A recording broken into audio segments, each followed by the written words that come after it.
అసలు ఏం జరుగుతుంది ఇక్కడ కల్వకుర్తి నియోజకవర్గంలో ఆమన్గల్ మున్సిపాలిటీలో అటు ఉప్పల వెంకటేష్ గుప్తా అని ఇటు మాజీ ఎమ్మెల్యే జైపాల్ యాదవ్ కి సంబంధించి టికెట్ల లొల్లిపై మనం ఇప్పుడు ప్రస్తుతం ఫోన్ లో మనము ఆయనకి కాల్ చేసి అడుగుదాం ఉప్పల వెంకటేష్ గుప్తా గారికి అసలు ఏమంటారు దీని గురించి వివరణ ఏమిస్తారో అడిగి తెలుసుకునే ప్రయత్నం అయితే చేద్దాము. హలో అమ్మా. సో మనతో పాటు ఇప్పుడు మిషన్ భగీరథ మాజీ వైస్ చైర్మన్ ఉన్నారు. ఉప్పల కొంచెం రసాబసా చోటు చేసుకుందని చెప్పుకోవచ్చు. ఇక్కడ చాలా వరకు ఉద్రిక్త వాతావరణం కూడా ఉందని చెప్పుకోవచ్చు. అసలు దీని గురించి మీకు ఏమైనా సమాచారం అందిందా? నాకేం తెలియదు తల్లి, మరి ఏమైందో. ఓకే, అంటే ఇక్కడ మాజీ ఎమ్మెల్యే ఎవరైతే జైపాల్ యాదవ్ గారు ఉన్నారో ఇక్కడ వీళ్ళు వ్యక్తం చేసేది ఏంటంటే రాజు సుగుణ అనే క్యాండిడేట్ కి టికెట్ ఇస్తానని చెప్పేసి వాళ్ళకు ఆశ చెప్పి వాళ్ళకు టికెట్ ఇవ్వకుండా వేరే వాళ్ళకి టికెట్ అనౌన్స్మెంట్ చేశారని చెప్తున్నారు. అలాగే అక్కడ ఎవరైతే ఉప్పల వెంకటేష్ గుప్తా అనే వ్యక్తి ఉన్నారు కదా వాళ్ళ పర్సన్స్ వాళ్ళని కూడా ఇక్కడ స్టేజ్ ముందే బహాబాటంగా చెప్తున్నారని ఇక్కడ ఉన్న క్యాండిడేట్స్ అయితే మనతో పాటు చెప్పారు ఇప్పటిదాకా. దీని గురించి మీరు ఏమంటారు? ఏందమ్మా అంటే ఈ జైపాల్ యాదవ్ అనే వ్యక్తి ఒక బెస్ట్ క్యాండిడేట్ పార్టీలో. ఓకే, టిఆర్ఎస్ పార్టీలో జైపాల్ యాదవ్ అనే వ్యక్తి 3 సార్లు ఎమ్మెల్యే అయిండు, కాదంటలేను. ఈ రోజున్న నాయకత్వానికి, ఈ రోజున్న ఎలక్షన్స్ కి, ఇప్పుడున్న సమాజానికి, ఇప్పుడున్న రాజకీయాలకు ఆయన పనికిరాడు అని చెప్పి ఆయన ఎమ్మెల్యేగా నిలబడ్డ సమయంలోనే 2023 అసెంబ్లీ ఎలక్షన్లల్లా 2-3 రోజుల ముందే స్విచ్ ఆఫ్ చేసుకొని పారిపోయిండు ఎలక్షన్ గ్రౌండ్ నుంచి. నేను అధినాయకత్వానికి కూడా ఈ విషయాన్ని చెప్పిన. ఆయన నా మీద కాంప్లైంట్లు చేసి ఎంతో మంది వాళ్ళ నీళ్లను ఆయన కింద ఉన్న చోట మూట నాయకులందరినీ తీసుకొని పోయి నా మీద ఏం చేసిండు, హైకమాండ్ కి ఈ దాంట్లో ఆయన న్యూజన్ చేస్తుండు, రెబల్స్ పెడుతుండు అన్నాడు. ఈ ఫామ్లన్నీ నా సంకలనే ఉన్నాయని కార్యకర్తలను భయపడుతుండు మొన్నటి వరకు. ఈ 10 రోజులు అయితే ఇవాళ తోటి బీఫామ్లు అయిపోయినాయి మున్సిపల్లో. రేపు మండల ఎలక్షన్లు వస్తాయి, అవి అయిపోతాయి. ఆ తర్వాత ఇప్పుడున్న ఈ జైపాల్ యాదవ్ నా మీద ఏడుస్తున్నాడు చూడు, నేనే లొల్లి పెట్టిస్తున్నాని లేకపోతే నేనే చేస్తున్నాని, ఆయన శకమే ముగిసిపోతుంది. ఆయన మందలిచ్చేటోడే ఉన్నాడు. ఆయన నిలబడ్డ రోజే ఆయన నాయకత్వాన్ని నిలుపుకోలేక, దాన్ని ఆ రాజకీయాన్ని పేరిజ్ చేయలేక, అంటే దాన్ని ఎదుర్కోలేక గ్రౌండ్ నుంచి, యుద్ధం నుంచి పారిపోయిన వ్యక్తి జైపాల్ యాదవ్. ఈయన ఇంకోటి నిలబడితే ఏం గెలిపిస్తాడు ఈయన? అంటే ఇక్కడ ముఖ్య విషయం ఏంటంటే ఇద్దరు బీఆర్ఎస్ పార్టీకి సంబంధించిన వ్యక్తులే కదా. అంటే మీరు విషయం కూడా నాకు చెప్పిరమ్మా. 14వ వార్డు ఆమన్గల్ మున్సిపాలిటీలో అని మొన్న నేను ఆమన్గల్ వచ్చిన రోజు చెప్పిండు. ఈయన నాకు మున్సిపల్ ఎలక్షన్లలో నన్ను ఏం చేశాడంటే 4 సార్లు మీటింగ్లు పెట్టి నాకు పెట్టలే, మీకు ఇన్ఫర్మేషన్ ఇవ్వలేదు. ఈ రోజు పొద్దుగాల కొట్టిండు. అంత అయిపోయినాక 4 రోజుల ముందు ఎందుకు అవసరం అంటే ఏదైనా వేసుకోవడానికి అవసరం, లేకపోతే వాయిస్ ఇచ్చేటోడు అవసరం, దమ్మున్నోడు అవసరం, ఇలా ఓడిపోతే నాకే వస్తుంది మొత్తం అనుకుని ఇలా పొద్దుగాల ఫోన్ కొట్టిండు. 4 సార్లు మీటింగ్ పెట్టి నన్ను విలువకుంటే నాకున్న అనుచరులు కూడా పోయి అడిగిరు ఎందుకు వెంకటేశ్వర విలువలేదంటే ఆయన ఎవరని అడిగిండు. ఆయన ఎవరని మాట్లాడింది.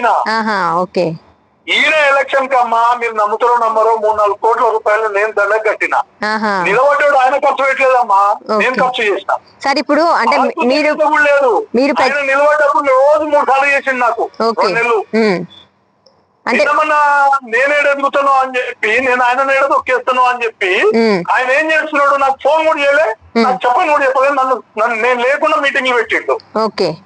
ఆయన ఏమైందంటే 10 సంవత్సరాలు అధికారంలో ఉన్నారు, ఆయన కింద పనులు తీసుకున్న వాళ్ళు ఉన్నారు, ఆడోడు ఈడోడు, వాళ్ళందరూ మళ్ళీ ఆయనే నాయకుడు అని తిరుగుతున్నారు. నాకేం బాధలేదు.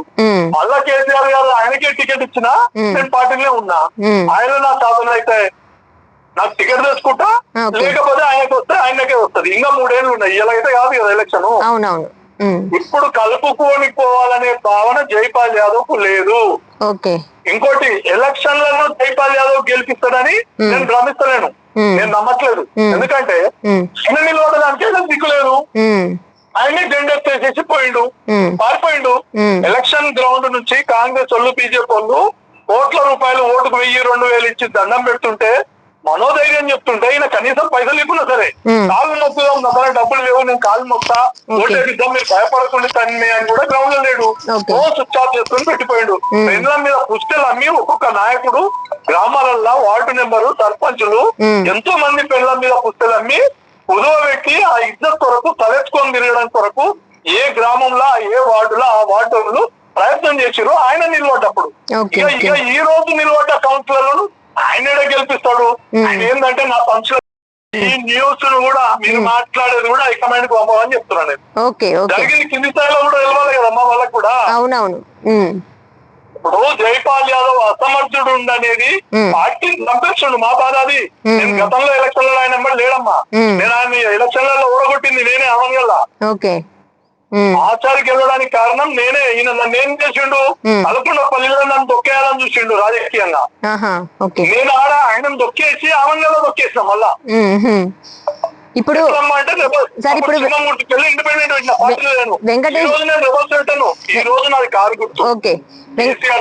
వెంకటేష్ గుప్తా ప్రజల మనిషి, ప్రజల కోసం పనిచేశాడు. నిరంతరం 24 గంటలు ప్రజలకు ఏ ఆపద వచ్చినా కూడా అటు ఫోన్ లో గానీ 24/7 అనే రకంగా ఉప్పల వెంకటేష్ గుప్తా ఉంటారని కూడా ఇక్కడ లోకల్లో కూడా మేము గతంలో కూడా విన్నాము, డైలీ సోషల్ మీడియాలో కూడా చూస్తూ ఉంటాము.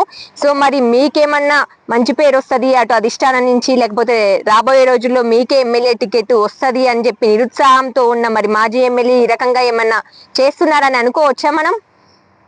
అమ్మా వాస్తవం చెప్తున్నా, నాకు టికెట్ వస్తుందని ఆయనకు అనిపించే, నేను దాన్ని ఎగ్జాక్ట్ చేస్తానని భయపడే అభద్రత లోపం వచ్చే ఆయన నన్ను అవాయిడ్ చేయడానికి ప్రయత్నం చేస్తుండు.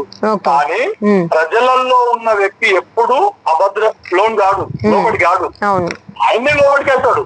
ఎందుకు వెళ్తాడంటే ఆయనకు అభద్రత లోపం ఉంది, భయం వచ్చింది, నాయకునిగా ఫెయిల్ అయిండు. ఇప్పుడు ఉన్న పరిస్థితిలా 2 చేతులకు 2 వెంటిలేటర్లు పెట్టి 2 కాళ్ళకు 2 వెంటిలేటర్లు పెడితే కూడా ఎలక్షన్ ను శ్వాస తీసుకొని గెలిచే పరిస్థితిలో జైపాల్ యాదవ్ లేడు. కల్వకుర్తి నియోజకవర్గం అది చచ్చిపోయిన శవం. కల్వకుర్తిలో జైపాల్ యాదవ్ నాయకత్వం ఒక డెత్ కేసు. ఇప్పుడు ఎట్లుంటుంది సార్ మరి మీరు లేపుతాం అనేది ఎంత నిజమో, జైపాల్ యాదవ్ ని మళ్ళా లేపుతాం అనేది గంతే నిజం పార్టీలలో, రాజకీయాలలో. మరి ఎట్లా సార్ ఇట్లాంటి క్యాండిడేట్ ఉండి మరి ఇక్కడ బీఆర్ఎస్ పార్టీ గెలవాలంటే చాలా కష్టతరమైన పరిస్థితి. మరి ఈ విషయాన్ని మీరేమైనా సొంతంగా హైకమాండ్ దృష్టికి? కేటీఆర్ గారిని హైకమాండ్ నేను కోరుతున్నాం, ఈ పత్రిక ముఖ్యంగా ఏం కోరుతున్నా, ఇట్లాంటి నాయకులను పెట్టుకొని మీరు రేపు ఎలక్షన్ పోతే సార్ మళ్ళా అధికారం వచ్చేది కాదు. రేవంత్ రెడ్డి చాలా తెలివికల్లోడు, మీరు మళ్ళా ఇంట్లోనే కూర్చుంటారని కూడా చెప్తున్నారు.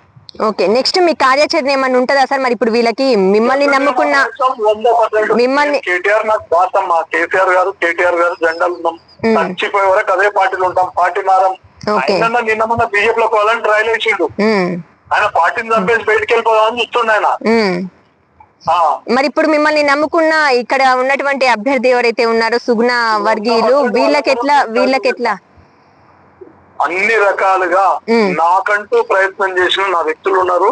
కొన్ని బీఫామ్ కూడా కేటీఆర్ గారు ఉన్న ఇన్ఛార్జి తోటి నా వాళ్ళకి ఇప్పించిండు. ఈ 14వ వార్డులో ఉన్న రాజు కూడా వాళ్ళ అత్త ఆమె, ఆ రాజు కూడా నా కొరకు నిన్న మొన్న పనిచేసిండు. వాస్తవం మీకోసం పనిచేశాడని చెప్పేసి ఇప్పుడు టికెట్ రాలేదు. టికెట్ రాలేదు. రాజుని కాపాడుకుంటా ఇట్లాంటి జైపాల్ యాదవ్ గారి కుట్రలని ఏదున్నా నేను ఖచ్చితంగా బేరీజ్ చేసుకుంటా. రాబోయే రోజులు నా కార్యాచరణ నేను చేస్తున్నా, తప్పకుండా చేసుకుంటా, టికెట్ తెచ్చుకుంటా, నిలబడతా, గెలుస్తా. ఒక నాయకునిగా ప్రజలల్లా నా జీవితం ఉన్నంత వరకు, చివరి రక్తపు బొట్టు వరకు కల్వకుర్తి తాలూకాకు అంకితమయ్యే విధంగా సమాజంలో సేవ చేసే స్వచ్ఛంద వ్యక్తిత్వం ఉన్నవాడిని. నా బ్లడ్ 10 మందికి సాయం చేయడం, నేను అనేక రకాల సేవా కార్యక్రమాలు చేసిన. కోమటోని అడ్డమైన దందాలైనా చేసి ఉండొచ్చు, కానీ సంపాదించిన 10 రూపాయలలో సగభాగాన్ని పేదోళ్ల కొరకు ఖర్చు చేసిన వ్యక్తిత్వం నాది. జైపాల్ యాదవ్ అనే వ్యక్తి కోట్ల రూపాయలు సంపాదించి, 1000 కోట్లు సంపాదించి వేసుకుని పోతాడా అమ్మ? మన ఇజ్జత్ నిలబెట్టుకోవచ్చు కదా. 20 కోట్లు 30 కోట్లు ఖర్చు అయితే ఓటు 1000-500 ఇచ్చి అందరిలాగా గ్రౌండ్ ఉంటే ఇజ్జత్ ఉండేది కదా. అది తప్పించుకొని పోయిన వ్యక్తి జైపాల్ యాదవ్.